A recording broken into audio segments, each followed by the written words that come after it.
Hey, so how did you get into designing network protocols? Well, that was just complete randomness. It wasn't like I always wanted to do that. When I was in graduate school in math, I knew how to take classes. So I had done everything that I needed to do except a thesis.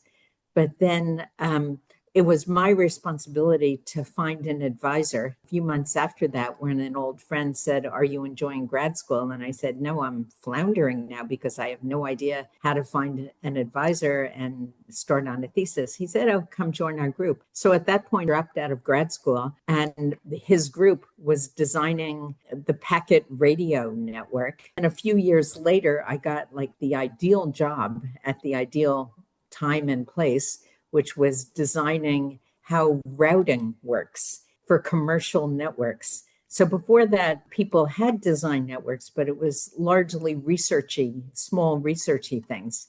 And so I was designing for, and I got to be really influential as well because back then I didn't have to fight with standards bodies or anything. It was my job, and so whatever I designed just got implemented, and things still work the way I designed it back then.